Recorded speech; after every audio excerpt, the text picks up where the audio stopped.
I've never been too fond of anyone at my local school. They were all a little too rude and boring for me. You see, I grew up in a small area with not many people interested in art like I am, so I had to venture off from home and found myself attending a pretty rural art college. It's sort of like a normal university except full of big-headed people. Now, the only reason why I'm here is because I've always wanted to be an illustrator, a children's book designer of sort. I've always taken keen interest in children's media and classic books, so when I was sent to live at this college, I was taken back when I realized a lot of the students here were all fine artists. You know the kind. The ones who like to splatter paint onto a canvas and claim it's art. I'm not big on that sort of thing, but I didn't question it. I settled into the new place pretty quickly. I was sharing a dorm with a few other students. There was myself, a graphics designer named Josh, a film and animator called Lily, and then there was one more guy named Daniel. Daniel was one of those fine artists I just described to you. His room was decorated with photographs of distorted women, and he always had weird music playing too. It was sort of like trippy 60s music. He also liked to smoke, so his room always smelled like an old ashtray. It was pretty gross, but he was a nice enough guy, and we all got along well enough. We soon became a tightly packed group of friends. It was the start of a new term for us all, and we'd all come back from home after spending the summer there. We all unpacked our things and started talking about what we had done over the summer. I went hiking with my dad. We went on one of those summer camps, replied Josh. I spent most of my time with my girlfriend. We watched films and went to watch some plays too, Lily said. She spent a lot of time whining about missing her sporty girlfriend, but we were glad they got some time together. I hadn't really done much worth mentioning. I did the usual stuff, went out to parties, went on trips with my family. Nothing really that special. I was just about to pipe up and speak when I got interrupted. I spent time at the dentist, we heard Daniel say. My father is a doctor of sorts, so he let me come with him and sometimes explore the hospital. My favorite place to visit was the dentistry. I got to touch and feel teeth. It was cool. We all stared at him a bit confused. Were you even allowed to have random strangers go into hospital rooms, let alone play with the equipment? We didn't really care. We knew Daniel was that sort of guy anyway. He was always known for getting into trouble for the sake of his art. That was always his excuse. We all spent the first couple of days getting to grips with our assignments. We all found out what we had to do. Naturally, I had to study some illustrators and just mimic their styles. Josh spent some money on a new Mac to do more design tests, and Lily had to start playing about with claymation. It was a pretty nice vibe when we'd all be at our dorms talking and giving ideas. Well, at least it was nice until Daniel would start insulting us. He'd never been the same since he came back from the summer break. He seemed more cold and distant. We assumed that something must have happened to him over break, so we decided not to press him on it. He never told us anything about his projects. In fact, he never told us what his project even was. It was pretty normal for Daniel to be reserved, but never this much. Some nights he'd just make himself some dinner and then shut himself in his room, crank up the music, and not be seen until next morning. The rest of us would go out places like bowling or going down to a local gig. Daniel used to happily tag along, but not anymore. One night, myself and Josh had gone out for a long night. Lily didn't come with us. She said she wanted to see if Daniel was okay, since he hadn't been talking to us for a few days now. We could see her point and complied. She had just spent the evening knocking on his door and trying to get him to speak with her. Just before we left, we saw his door open and Lily step inside before it was locked again. Brushing it off, we headed out. We'd gone to see a movie and then went out to get a few innocent drinks. It was fun, but we didn't get home until around 2 a.m. When we got back, Josh just said goodnight and went straight to bed. I hadn't gone to bed yet, as I was actually pretty hungry. Drinking always made me hungry, so I raided our fridge and found some cold pizza from the night before. I was going to go back into my room when I realized something I didn't notice before. Daniel wasn't in his room, and Lily wasn't in hers. Due to Daniel's strange behavior of locking himself in his room until early hours, and Lily never went anywhere without texting us, this was pretty weird. I went over to his door and gave it a knock, and sure enough, the door just opened right up. It wasn't locked or anything. I assumed he and her had gone out with some of his Ponzi art friends, but it wasn't like Daniel to leave his door open like this. I've always been nosy, so I stepped inside to see if there were any signs that he had gone anywhere. His keys were gone, and his jacket was gone as well, but he left his wallet on his desk. The other thing that was odd was that he'd left his laptop on his bed, and it was still on. Curiosity got the best of me. Perhaps this could be my chance to find out about this art project he'd been hiding. I mean, Daniel was a fine artist, so it could have been anything. I noticed that he had a USB plugged in and 2 files on the screen. One of them was called Dentist Photos, and the other file was a singular image named Teeth.JPG. I clicked on the dentist photos, and there were just pictures of people's teeth and plastic models of teeth. Nothing really interesting. I then clicked off the file and checked out Teeth.JPG. This image would forever be burned into my mind. It startled me so bad that I slammed that laptop shut, shaking as I sat back. I wasn't sure if I wanted to lift the screen again, but I knew I had to, or Daniel would know someone had touched his laptop.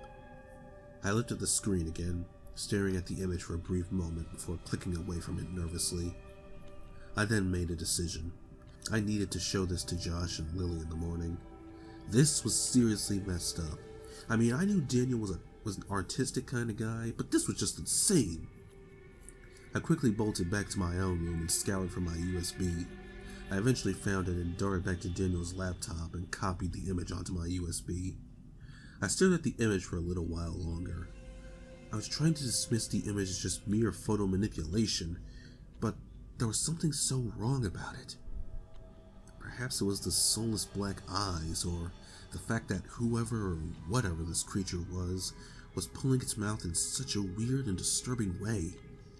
It looked almost forced, like whatever this was forced to pose in this way.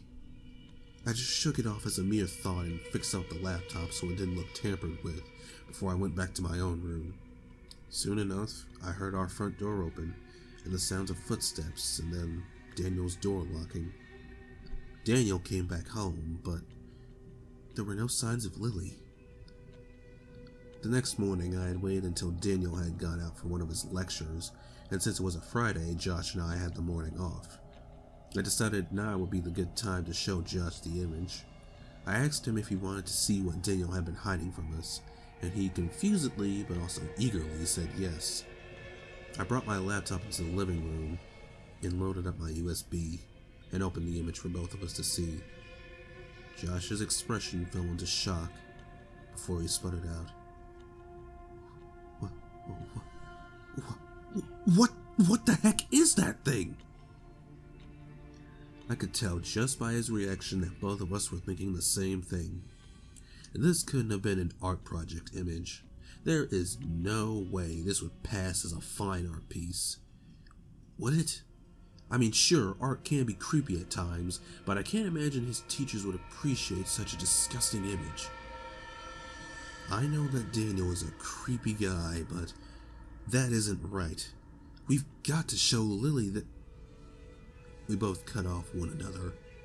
We paused briefly before looking at each other with confusion. Where was Lily?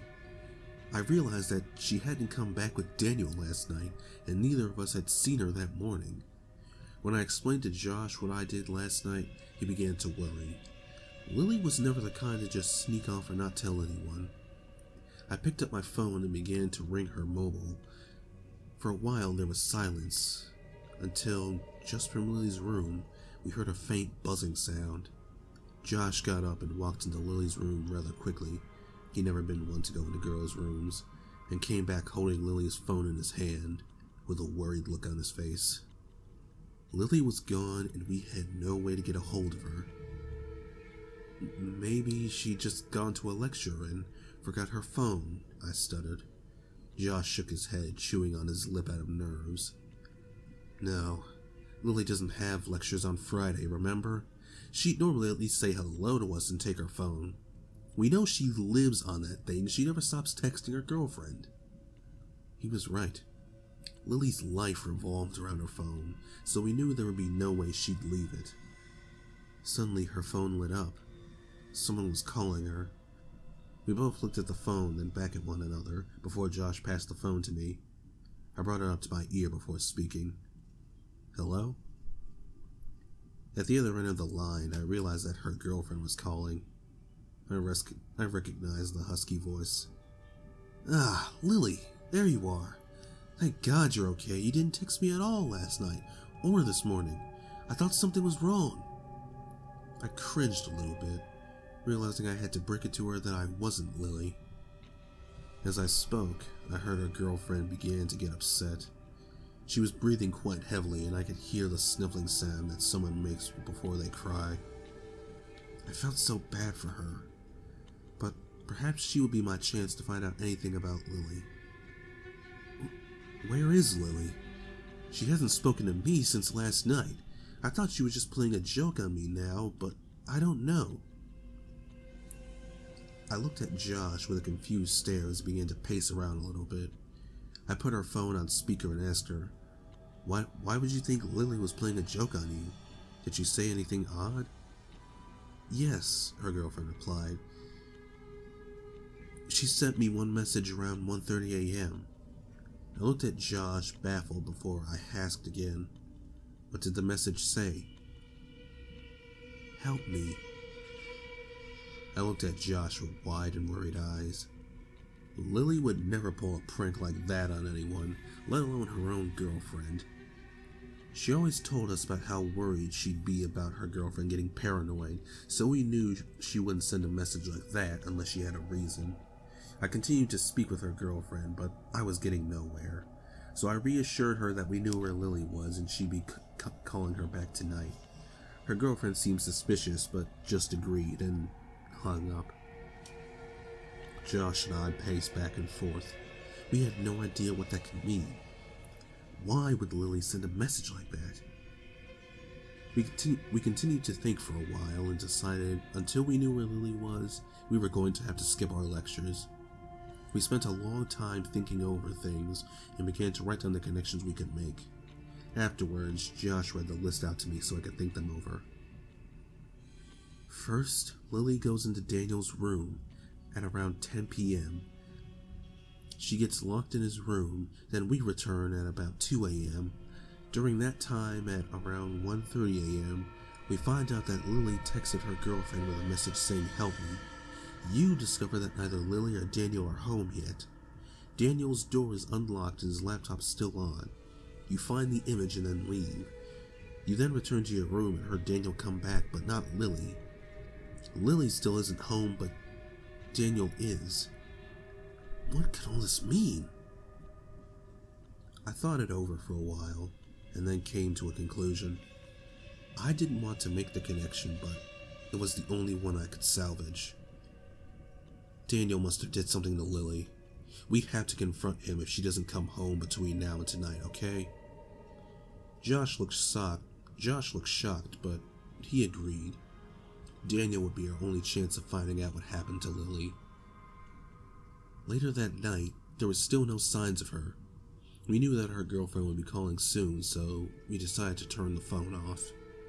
We didn't want to try and reassure her with false information. We waited until around 6 p.m. before Daniel finally came home. He looked rather startled to see us both standing there in the living room, and he lightly placed his art folder and satchel against the sofa. As we both stood up, Josh spoke to him. I could tell he was trying to keep his composure. Daniel, we'd like to have a talk. It's about Lily. Daniel's eyes seemed to widen ever so slightly, but nothing I thought was worth thinking over. He tilted his head at us, looking confused as he asked, "Why? Is something wrong?" I shook my head. I didn't want him to think we were accusing him of anything. We would never get any answers out of him that way if we straight up accused him like that.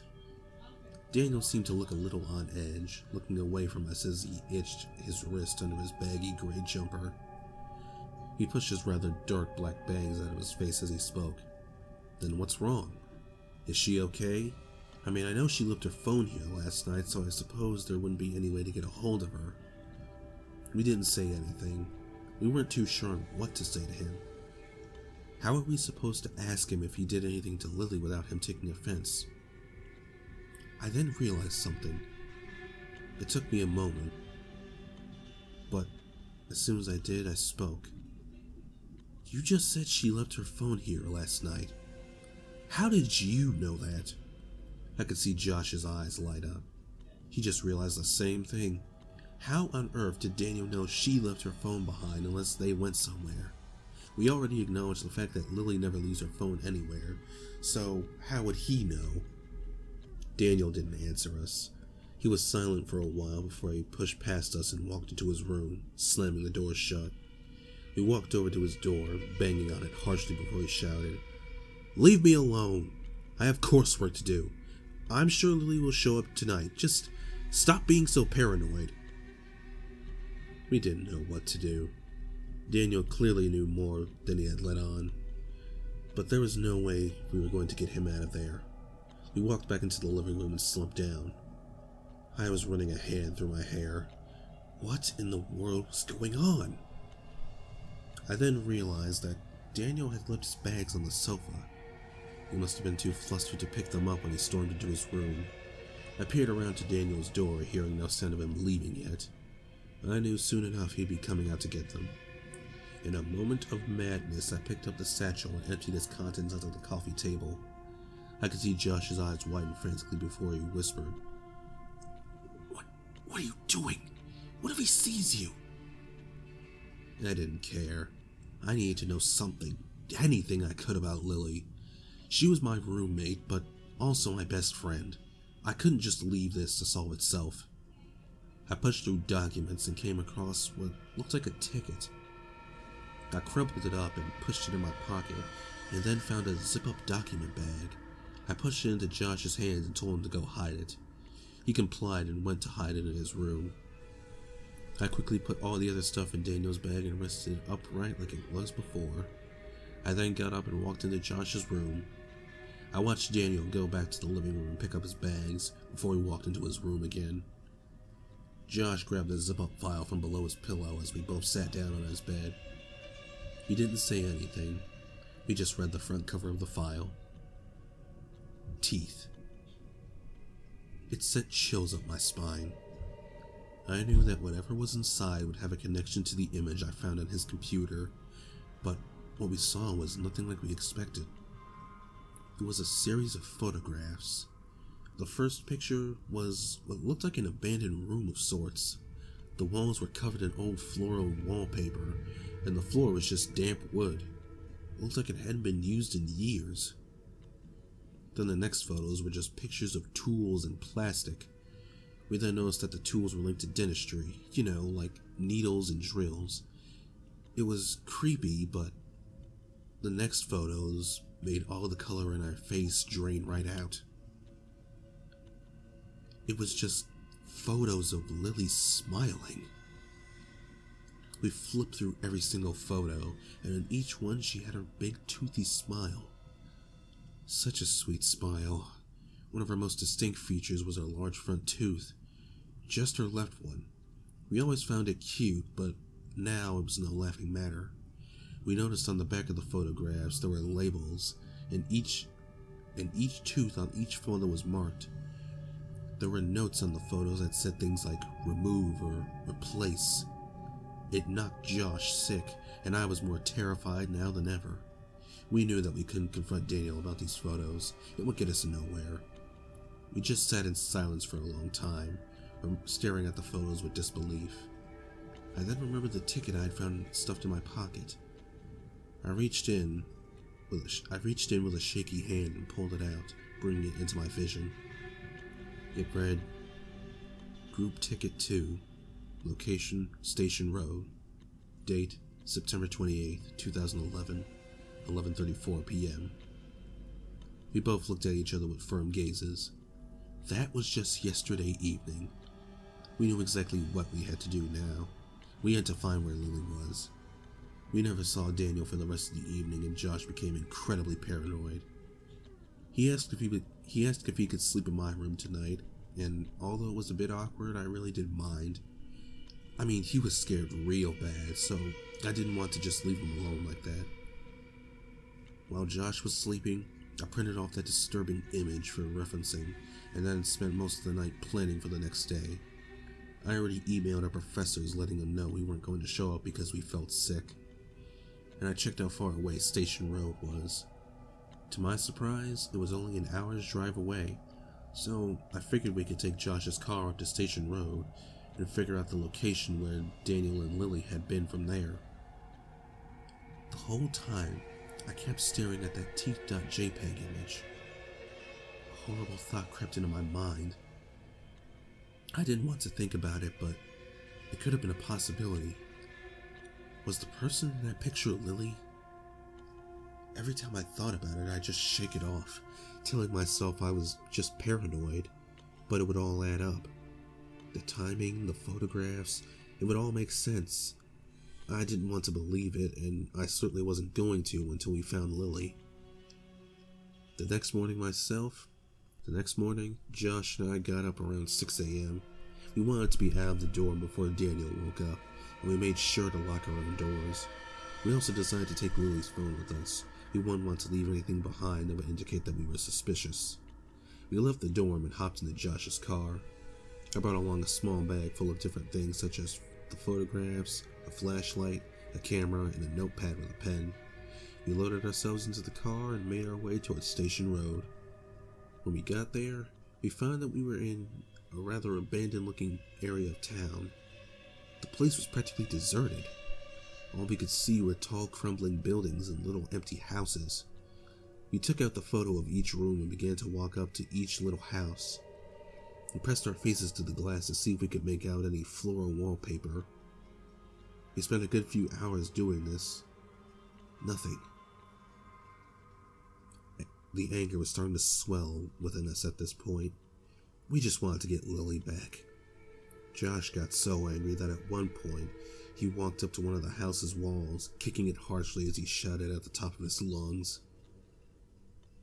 Just as he kicked the wall one last time, we noticed that it began to tear, like paper. Josh looked down at his foot and realized he tore away what looked like a piece of painted paper from the stone wall. He then began to rip away the remaining pieces, only to reveal what looked like an outdoor basement. The doors were rusted and scratched, but we noticed that the metallic handle was clean, as if it had been tampered with recently. Josh looked over his shoulder and I gave him a nod. I quickly took a photo of the layout of this basement-like thing. Josh then walked down to the doors and gave them a push, and to both of our surprises, the doors were simply blocked off by a plank of wood, which Josh was able to push away with ease. We then pushed open the doors slowly and cautiously. Who knows what could be kept in here? It was hidden for some obvious reason. If only we knew what was coming. Perhaps it would have saved us both from vomiting. As we stepped inside, we were met with a rancid odor. Neither of us knew what it was, but we knew that it made us both feel instantly sick. Josh gagged and coughed, covering his face with his shirt. I swallowed back vomit as I continued to walk. I pulled out my flashlight and shined it inside the pitch-black stone room. I continued to walk, and we heard nothing. As we walked further into the room, the smell only worsened. It was getting so bad that I heard Josh throwing up behind me. He quickly composed himself and stumbled back up right before we continued. As I looked around, my eyes were met with something on the floor that made my heart drop, as well as the flashlight. It was Lily's knitted sweater. It was the sweater she always wore when we went out for pizza or to go bowling. The same gray sweater with the little torn threads on her sleeves where she would chew on it. I could see Josh from the corner of my eye, his eyes just as wide as mine as all the last of the color drained from his face.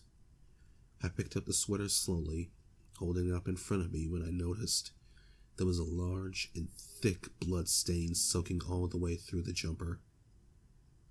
It started thick from the collar and became thinner as it went down the sweater. This time, I was the one to vomit. I collapsed on my knees, puking heavily. I didn't know what to do. I didn't even know what to think. I soon maintained myself and stood up again, holding the flashlight as I put the sweater in my bag. Through blurred, teary eyes, I pressed on. I found nothing from where I was standing, and I heard a small light switch flicker on from behind me as a red light filled the corner of the room. That's when I saw it. Josh screamed louder than anything I had ever heard before. My stomach was in knots as I shined my light to where he was standing. He was standing over a large black table. I watched him just stand there in complete terror as if he was frozen. I could only imagine what he was looking at, and I truly wished it to be left to my imagination. I walked over to his side. There, I had laid my eyes on the sight before me. It was Lily. She was strapped down onto a table, wearing nothing but her jeans. Her body was covered in thick layers of tape, keeping her strapped down. One of her arms dangled down to one of her sides, but the other one was nowhere to be seen. In replacement was just a taped-up stub with stains of blood under it. I could hardly breathe. My stomach was now so knotted and I was breathing so tight that all I could do was stare. I looked up at her face. Her head had been forced back, and we could see that her eyes, her innocent blue eyes, had been violently gouged out and replaced with thick black wax filling up the sockets. Her nose had been contorted and broken, snapped in many places. But the worst part was her mouth. Her jaw had been forced open, and we could see her mouth had been filled with the same black wax. Her teeth had been ripped out and misplaced in different directions. I then noticed how her mouth had been stretched upright, her cheek tearing to reveal more teeth that had been pulled from her mouth. It gave her a contorted, horrible smile. Her face was covered in streams of her own dried-up blood. I stared at the hand that was holding the mouth open. It was her own. Her own hand had been stitched to the ripped cheek. The flesh was torn and falling apart under her nails. Her nails were cracked and chipped, with staples and little threads holding the hand in peace. The fluorescent red light created horrific shadows and highlighted every grotesque feature that was now on Lily's face. I silently and numbly pulled out the picture of teeth and stared at it, then back to the real thing. They were identical. Josh brought a shaky hand over to Lily's cheek before he collapsed by the side of the table. I could hear him sobbing horrendously by her side before he passed out. I too was on the brink of collapsing, but something caught my attention. I felt the presence of someone else coming into the room, but I already knew who it was, and there was nothing I could do about it.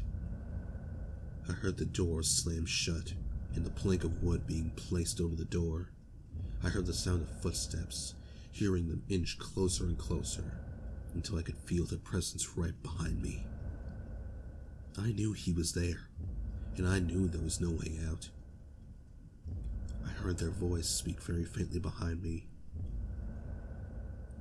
"I'm sorry you had to find out this way, but it's okay. It's all for the sake of art." However, that isn't what made me collapse. I knew well enough from here that my fate was sealed after he finished speaking. But I heard one more tiny sound that made my heart both ache and my tears only stream further down my numb cheeks before my vision faded away from me and my hands slipped away from the table. I could hear Lily choking